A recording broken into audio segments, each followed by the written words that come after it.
नमस्कार, yoga my life पर आप सबका स्वागत है। स्वर योग विज्ञान, सावन का महीना चल रहा है, भगवान शिव का महीना चल रहा है और ये जो ज्ञान है, ये जो साइंस है, ज्ञान भी है और साइंस भी है। ये भगवान शिव ने माता पार्वती को बताई थी।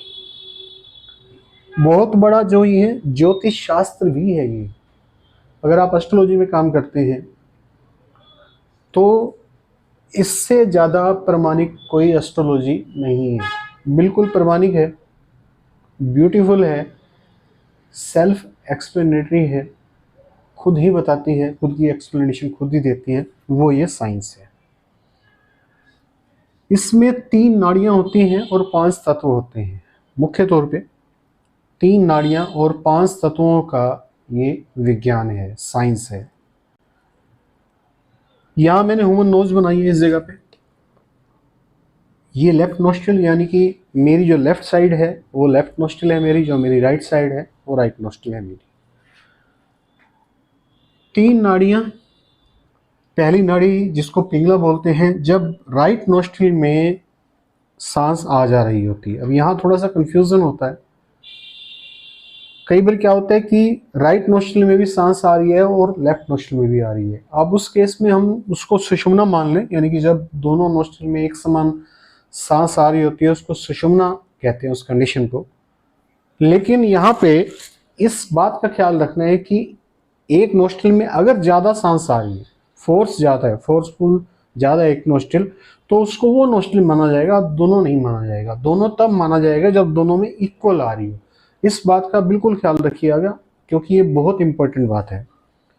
तो जब सांस जो है, आपकी हवा जो है, आप देखेंगे शायद अगर आप पहली बार स्वर योग के बारे में सुन रहे हैं इस वीडियो के माध्यम से, तो आपको बता दूं कि आपकी जो सांसें हैं 2 नोस्ट्रिल से चलने वाली, वो लगातार बदलती रहती हैं। कभी राइट नोस्ट्रिल होती है तो फिर लेफ्ट हो जाती है, लेफ्ट होती है तो राइट होती है।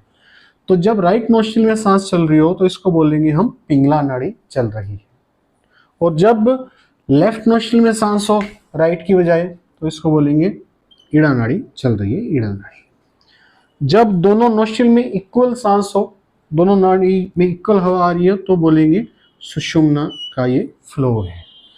तो 3 नाड़ियों से हमें सांस चलने की 3 कंडीशन पता चलती है कि सांस राइट नोस्ट्रिल में चलेगी या लेफ्ट में चलेगी या दोनों नोस्ट्रिल में एक समान चलेगी। 3 कंडीशन हो सकती है।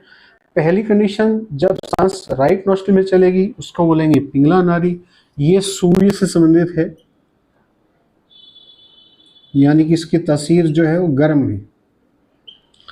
और जब सांस लेफ्ट नोस्ट्रिल से चल रही हो, इसको फिर दोबारा लिख लेंगे, तो इसको बोलेंगे ईड़ा नाड़ी और ये चंद्र से संबंधित है, यानी कि इसकी तासीर जो है वो ठंडी है। जब सांस दोनों नोस्ट्रिल से चल रही हो तो ये न्यूट्रल होती है। 3 कंडीशन हमें पता चल गई सांस चलने की। स्वर योग की जो पहली सीढ़ी है वो यही है।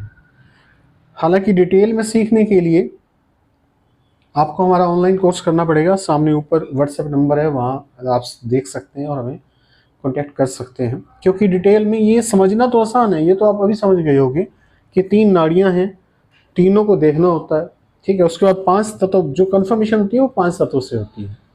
अब 3 नाड़ियों में भी बड़े सारे एक्सपेरिमेंट है। पहला एक्सपेरिमेंट होता है कि आप सारा दिन अपनी नाड़ी चेक करें हर 1 घंटे बाद, उसको फिर एनालाइज किया जाता है। उसको ब्रीथ एनालिसिस क्या बोलते हैं, ब्रीथ एनालिसिस, ब्रीथ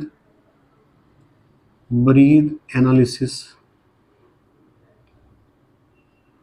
ये बोलते हैं। सारा दिन हर 1 घंटे बाद, सूर्योदय से लेकर, सूर्योदय और चंद्र का इस शास्त्र में बहुत अधिक महत्व है। उन दोनों का ख्याल करके हम इस पूरे शास्त्र को पढ़ते हैं। तो 3 कंडीशन जो हैं, इन्हीं कंडीशन को बार बार चेक करते हैं। जैसे मैंने बताया, हर 1 घंटे बाद चेक करते हैं, फिर किसी से मिलते हैं तो चेक करते हैं, किसी स्थान पे जाते हैं, मंदिर, मस्जिद, गुरुद्वारा, पार्क वगैरह वगैरह, इस जगह पे जाते हैं तो चेक करते हैं कि नाड़ी बदली या नहीं बदली, बदली तो उसका क्या मीनिंग होगा। ये सब स्वर योग में सिखाया जाता है। फिर कहानी आती है 5 तत्वों की। फिर कहानी आती है 5 तत्वों की। अब 3 नाड़ियां हमारे पास आ गई। अब मैं बात करूंगा इन 3 नाड़ियों में 5 तत्व भी फ्लो करते हैं। नंबर 1 पृथ्वी, नंबर 2 जल, नंबर 3 अग्नि, नंबर 4 वायु और नंबर 5 आकाश। 3 तत्व। हर योगी का जो लक्ष्य है, योगी का लक्ष्य, योगी का लक्ष्य क्या होता है? सुषुम्ना प्लस आकाश तत्व।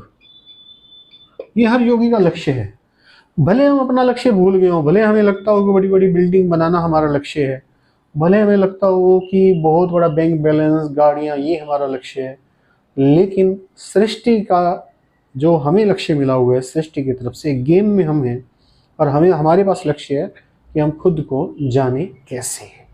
खुद को जानने के लिए जो सांस की कंडीशन है और सांस के अंदर जो तत्वों की कंडीशन है वो है सुषुम्ना और आकाश। इस तरीके से अलग अलग कंडीशंस हैं हर चीज की। खुद को जानने की अलग कंडीशन है और धन कमाने की अलग कंडीशन है, ठीक है। और मैं अभी थोड़ा डिस्कस करता हूँ, आपको थोड़ा क्लियर होगा अच्छे से। 5 तत्व मैंने बता दिया आपको, इनको एक बार हटा रहा हूँ। कंडीशनिंग पे आता हूँ थोड़ा, ताकि प्रैक्टिकली चीज को समझा जा सके। योगी की जो पहली कंडीशन है, ठीक है, ये इसको यहाँ रखता हूँ। पहली कंडीशन मैंने बताई सुषुम्ना। सुषुम्ना नाड़ी कब चलती है? जब दोनों नोस्ट्रिल एक समान चल रही। दूसरी कंडीशन ईड़ा प्लस जल तत्व। कंडीशनें बहुत सारी हैं, कुछ कई मैं कर पाऊंगा। ईड़ा प्लस पृथ्वी, ईड़ा को ही लेके चल रहा हूं। ईड़ा प्लस अग्नि, ईड़ा प्लस वायु। अब ये तत्व कैसे बदलेंगे, यही सीखना सबसे मुश्किल है। नाड़ी तो मैंने सिखा दी, कोई भी सिखा देगा। तत्व कैसे बदलेंगे यही सीखना बड़ा मुश्किल है, क्योंकि लेंथ बदलती है ब्रीथ की।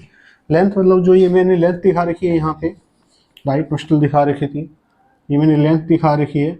ये मान लीजिए यहाँ पे एक लेंथ है, फिर इसको आगे बढ़ा दें 2 लेंथ है। ये लेंथ बढ़ती है इंचेस में, इंचेस में, उंगलियों में इसको मापते हैं। तो इससे पता लगता है कि तत्व कौन सा है। ये बात की बात है, अभी शुरू में बेसिक चीजें सीख रहे हो।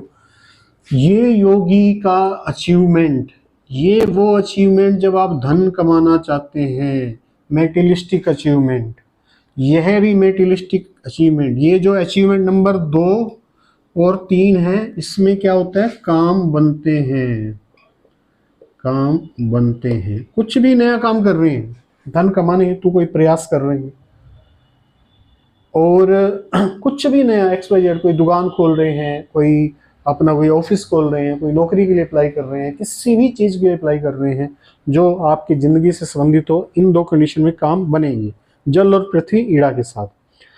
अग्नि और वायु होगा तो काम नहीं बनेंगे। इन 2 कंडीशन में काम नहीं बनेंगे। अब जो काम नहीं बनते होंगे उन पे ये कंडीशन लागू होती होगी, इस बात को ख्याल रखिएगा। जो काम आपके नहीं बनते होंगे उन पे ये कंडीशन लागू होती होगी। आज हम ईड़ा पे डिस्कशन कर रहे हैं, अगले टॉपिक पे हम पिंगला पे भी डिस्कशन करेंगे। इन तत्वों को देखना बड़ा मुश्किल है, असंभव नहीं है, मुश्किल बार बार शब्द इसलिए यूज कर रहा हूँ। हालांकि उतना भी मुश्किल नहीं है जितनी बार मैं कह रहा हूँ, क्योंकि प्रैक्टिस लगती है। बार बार प्रैक्टिस करने से कोई भी चीज़ जो है हमें आसान लगने लगती है और हमें समझ आने लगती है। सुषुम्ना आकाश तत्व के साथ योगी के लिए है और ये भोगी के लिए है। भोग भी जरूरी है जीवन में, जो हमें जीवन मिला है उसको बिताने के लिए भोग भी जरूरी है, धन भी जरूरी है। बिना धन के कुछ होता नहीं। तो मैं ये नहीं कह रहा कि हम धन के पीछे भागें। शुरू में जैसे मैंने बताया कि हमारा लक्ष्य धन के पीछे भागना नहीं है, लेकिन जरूरी चीज़ों को इकट्ठा करना ठीक है, कुछ हद तक इकट्ठा करें और फिर अपने आप को जानने का प्रयास करें, फिर योगी के कर्तव्य पे आ जाए। जब अग्नि तत्व होगा, वायु तत्व होगा, काम नहीं बनेंगे, चाहे पिंगला नाड़ी हो, चेड़ा नाड़ी हो। पिंगला पे भी डिस्कशन करेंगे। ईड़ा नाड़ी में जो प्रयास है वो शांति भरा है, प्रयास शांति भरा है, अग्रेसिवनेस नहीं, अग्रेसिवनेस नहीं, शांति भरा प्रयास है, बस इतना ही फर्क है। पिंगला में भी ऐसा ही है। तो आज के लिए इतना ही। ऊपर नंबर दिया हुआ है, व्हाट्सएप नंबर ही। किसी भी प्रकार की कोई जानकारी आपको चाहिए हो तो नीचे कमेंट बॉक्स में लिख सकते हैं। ऑनलाइन कोर्स आप कर सकते हैं इस नंबर पर व्हाट्सएप भेज के। Thank you very much. आप सबका दिन मंगलमय हो।